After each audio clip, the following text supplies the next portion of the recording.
मेरे प्यारे दोस्तों, आज मैं आपको 16वीं पुत्री सत्यवती और 17वीं पुतली विद्यावती की कहानी सुनाने जा रही हूँ। तो आज की हम कहानी शुरू करते हैं। राजा विक्रमादित्य के शासनकाल में उज्जैन नगरी का यश चारों ओर फैला हुआ था। एक से बढ़कर एक विद्वान उनके दरबार की शोभा बढ़ाते थे और उनकी 9 जानकारों की एक समिति थी जो हर विषय पर राजा को परामर्श देते थे तथा राजा उनके परामर्श के अनुसार ही राजकाज संबंधित निर्णय लिया करते थे। एक बार ऐश्वर्य पर बहस छिड़ी तो मृत्युलोक की भी बात चली।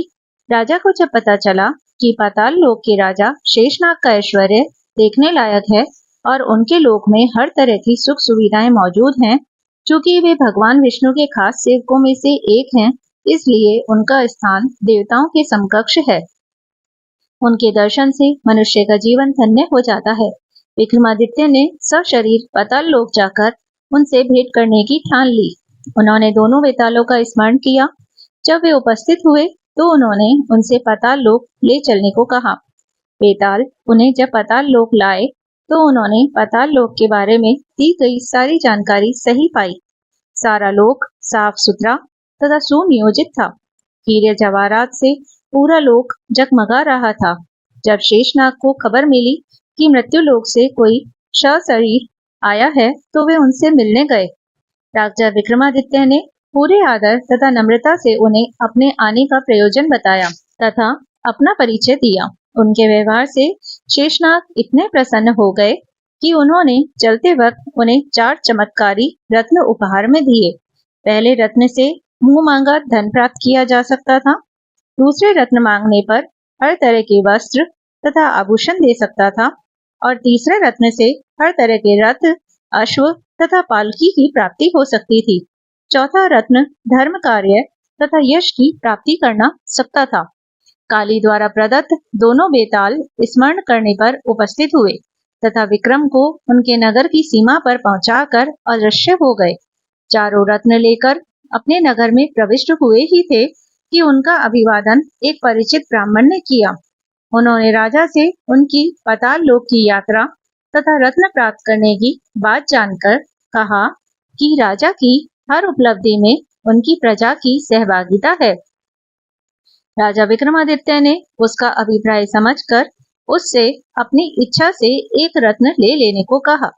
ब्राह्मण असमंजस में पड़ गया और बोला कि अपने परिवार के हर सदस्य से विमर्श करने के बाद ही कोई फैसला करेगा। जब वह घर पहुंचा और अपनी पत्नी, बेटे तथा बेटी को सारी बात बताई तो तीनों ने 3 अलग-अलग तरह के रत्नों में अपनी रुचि जताई। ब्राह्मण फिर भी किसी निष्कर्ष पर नहीं पहुंच सका और इसी मानसिक दशा में राजा के पास पहुंच गया। विक्रम ने हंसकर उसे चारों के चारों रत्न उपहार में दिए। अब है विद्यावती नामक 17वीं पुतली ने जो कथा सुनाई वह इस प्रकार है। महाराजा विक्रमादित्य की प्रजा को कोई कमी नहीं थी। सभी लोग संतुष्ट तथा प्रसन्न रहते थे। कभी कोई समस्या लेकर यदि कोई दरबार आता था, उसकी समस्या को तत्काल हल कर दिया जाता था। प्रजा को किसी प्रकार का कष्ट देने वाले अधिकारी को दंडित किया जाता था। इसलिए कहीं से भी किसी तरह की शिकायत नहीं सुनने को मिलती थी। राजा खुद भी वेश बदलकर समय समय पर राज्य की स्थिति के बारे में जानने को निकलते थे। ऐसे ही एक रात जब वे वेश बदलकर अपने राज्य का भ्रमण कर रहे थे तो उन्हें एक झोंपड़े से एक बातचीत का अंश सुनाई पड़ा। कोई औरत अपने पति को राजा से साफ साफ कुछ बताने को कह रही थी और उसका पति उसे कह रहा था कि अपने स्वार्थ के लिए अपने महान राजा के प्राण वह संकट में नहीं डाल सकता है। विक्रम समझ गए कि उनकी समस्या से उनका कुछ संबंध है। उनसे रहा नहीं गया। अपनी प्रजा की हर समस्या को हल करना वे अपना कर्तव्य समझते थे। उन्होंने द्वार खटखटाया तो एक ब्राह्मण दंपति ने दरवाजा खोला। विक्रम ने अपना परिचय देकर उनसे उनकी समस्या के बारे में पूछा तो वे थर-थर कांपने लगे। जब उन्होंने निर्भय होकर उन्हें सब कुछ स्पष्ट बताने को कहा तो ब्राह्मण ने उन्हें सारी बात बता दी। ब्राह्मण दंपति विवाह के 12 साल बाद भी निसंतान थे। इन 12 सालों में संतान के लिए उन्होंने काफी यत्न किए। व्रत, उपवास, धर्म, कर्म, पूजा पाठ, हर तरह की चेष्टा की, पर कोई फायदा नहीं हुआ। ब्राह्मणी ने एक सपना देखा है। स्वप्न में एक देवी ने आकर उसे बताया कि 30 कोस की दूरी पर पूर्व दिशा में एक घना जंगल है, जहाँ कुछ साधु सन्यासी शिव की स्तुति कर रहे हैं। शिव को प्रसन्न करने के लिए हवन कुंड में अपने अंग काटकर डाल रहे हैं। अगर उन्हीं की तरह राजा विक्रमादित्य उस हवन कुंड में अपने अंग काटकर फेंकें, तो शिव प्रसन्न होकर उनसे उनकी इच्छित चीज मांगने को कहेंगे। वे शिव से ब्राह्मण दंपति के लिए संतान की मांग कर सकते हैं और उन्हें संतान प्राप्ति हो जाएगी।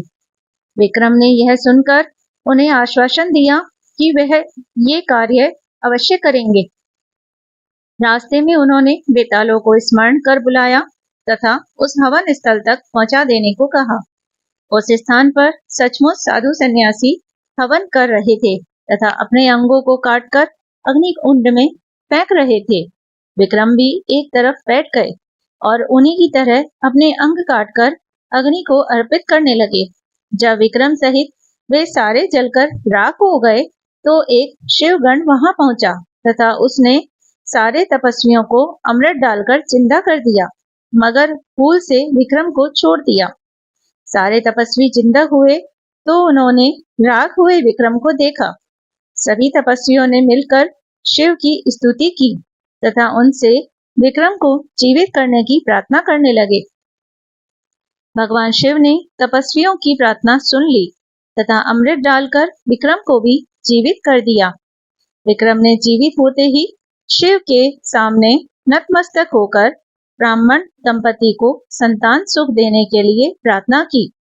शिव उनकी परोपकार तथा त्याग की भावना से काफी प्रसन्न हुए तथा उनकी प्रार्थना स्वीकार कर ली। कुछ दिनों बाद सचमुच ब्राह्मण दंपति को एक पुत्र लाभ प्राप्त हुआ। प्रिय दोस्तों, अगर आपको यह कहानी अच्छी लगी हो तो प्लीज आप इसे ज्यादा से ज्यादा लाइक और शेयर कीजिए और ऐसी ही और कहानी सुनने के लिए मेरे चैनल को सब्सक्राइब भी कर लीजिए। और अगर आप मुझे फेसबुक से देख रहे हैं तो मेरे पेज ज्ञान संग्रह को फॉलो भी कर लीजिए। धन्यवाद।